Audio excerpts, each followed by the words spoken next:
Hola, ¿qué tal? Soy Ricardo Sumalavia. Bueno, ya hace algún tiempo estaba pensando, ¿por qué no iniciar algunos programas aquí a través de YouTube para hablar de literatura coreana?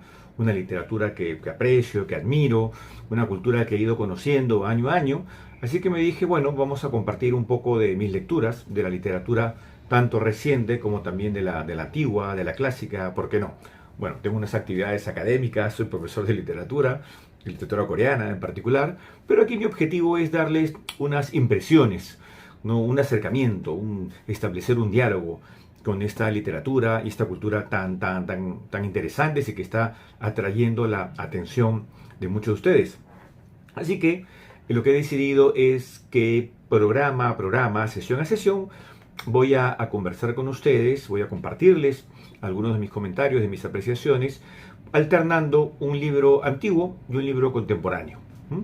Que puede ser de cuentos, novela, poesía, ¿m? Y también, por supuesto, va a depender de las intervenciones, de los comentarios de ustedes, qué les interesaría que lea y podamos dialogar. Bueno, lo que les he traído ahora es una novela de un autor coreano llamado Kim Jung-ha.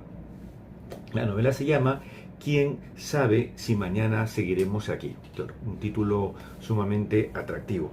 Esta no es su primera novela. Kim Jung-ha ha publicado otras más y afortunadamente las tenemos traducidas, varias de ellas, al español. Pero hoy me voy a concentrar en esta. En otra oportunidad conversaré, estoy seguro que muchos de ustedes han leído esta otra novela, Tengo derecho a destruirme. Una maravilla de novela, pero alguien dirá, ¿por qué no empiezo por la primera? Bueno, no, vamos a ir en este caso, vamos a saltar. Porque esta novela también que tengo aquí, quién sabe si mañana seguiremos aquí, es de reciente publicación y la he disfrutado enormemente. Me he disfrutado, me ha encantado esta novela. Aquí hay uno de los temas fundamentales en la narrativa de Kim Jung-ha. Un dato sobre este autor. Él nace en 1968.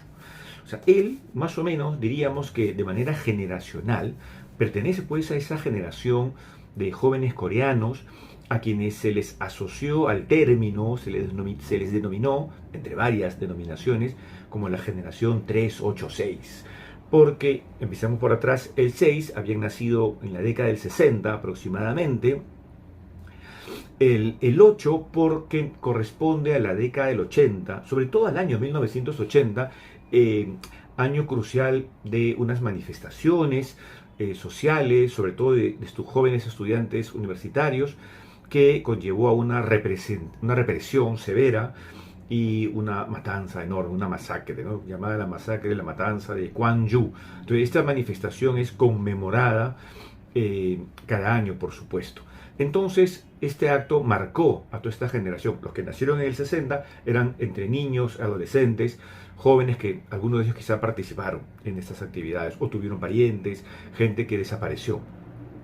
Bueno, y el 3 porque aproximadamente, digamos, a esta generación se les llama así en la década del 90, cuando tenían, digamos, cerca de 30 años, poco más, poco menos, ¿no?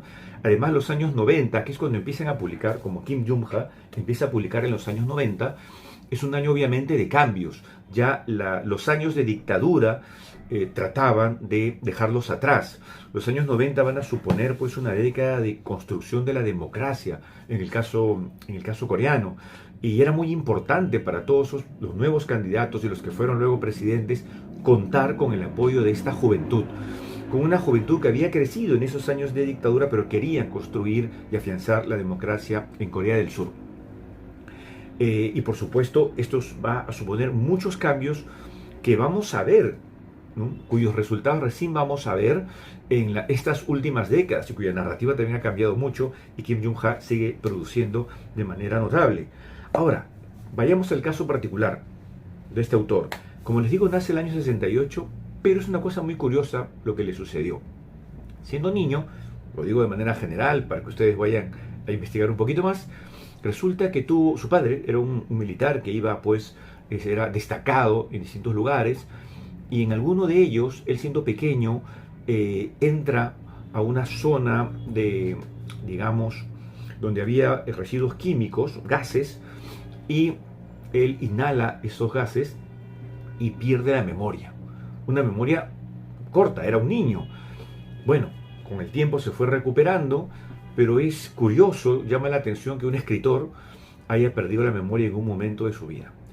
¿Y por qué lo menciono? Puede parecer un dato quizás superfluo, siendo la vida privada del autor, pero no, porque en varias de sus novelas aparece el tema de la memoria. De hecho, en esta última novela, aparecida en español, su personaje es un anciano que sufre de Alzheimer, pero no es cualquier persona, digamos, que ha llegado a esa situación lamentable, padeciendo esta enfermedad, sino que se trata de un ex asesino en serie, que nunca había sido atrapado.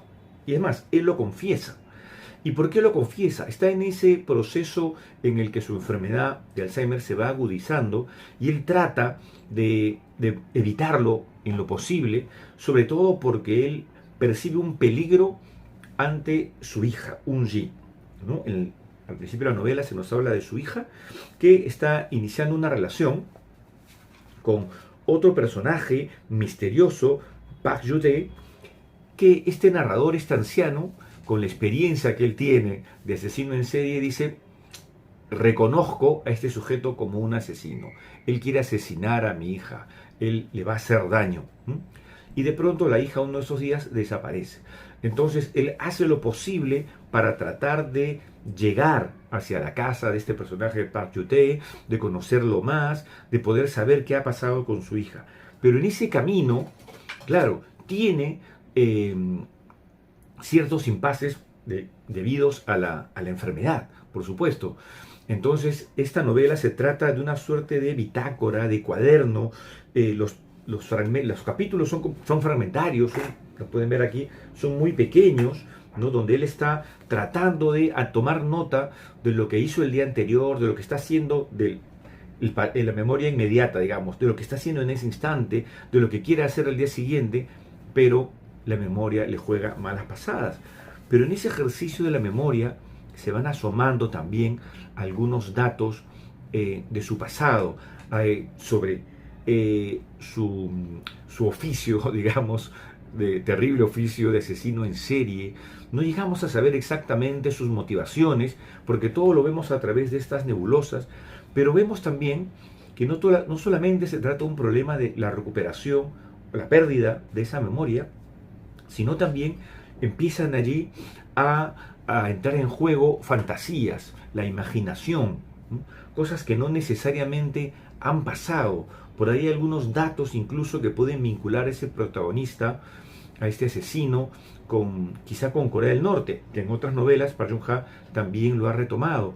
Una suerte pues como de asesinos o de espías, alguien que ha tenido un pasado oscuro, turbio. No se nos dice con claridad, pero allí hay pistas, ciertas marcas que nos hacen sospechar, lo cual es interesante. Como lectores sospechamos, es decir, estamos ante una novela negra, una novela de muerte, de asesinatos, asesinos en series, de supuestos otros asesinos que ustedes van a descubrir, y eso también es interesante, cómo se logra narrar también y que el lector mismo se convierte en una suerte de investigador con esos pocos elementos que nos va dando por cucharadas aquí en boca de su protagonista, el escritor Kim Jung-ha, en la novela Quién sabe si mañana seguiremos aquí.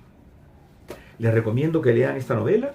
Esta novela se publicó en el 2019 en Corea, pero fíjense, lo interesante es que la traducción es del mismo año en español, lo cual, ya para ir cerrando esta primera sesión, es interesante que el interés hacia la literatura coreana ha ido a tal velocidad que, a diferencia de hace una década y media, 2 décadas, en las que se traducía a un autor coreano, a una autora, pero que había publicado una novela 10, 20, 30 años atrás, ahora no. Ahora tenemos la posibilidad de leer en español autores coreanos que recién publican, ¿no? Es una prueba pues de ese gran interés que se está teniendo acerca de esta nueva narrativa, nueva para nosotros, que en general tenemos más información de la literatura china, japonesa, etcétera, sobre todo china y japonesa, pero la coreana ha entrado con mucha fuerza, ¿no? Por muchas razones que ya iremos conversando en próximas sesiones. Aquí es simplemente para darles así, una pincelada, una entrada a esta literatura que espero les guste, espero se acerquen a ella. Y pueden ver aquí que tengo libros de literatura coreana, clásicos, modernos. Podremos hablar, por ejemplo, también de la novela gráfica Hierba, entre muchas otras más, como esta novela clásica también, Diario del Año del Buey Negro, de 1603. Bueno, y mucho, y mucho, y mucho que les iré comentando sesión a sesión, programa a programa. Nos estamos viendo. Soy Ricardo Sumalavia y nos vemos muy pronto.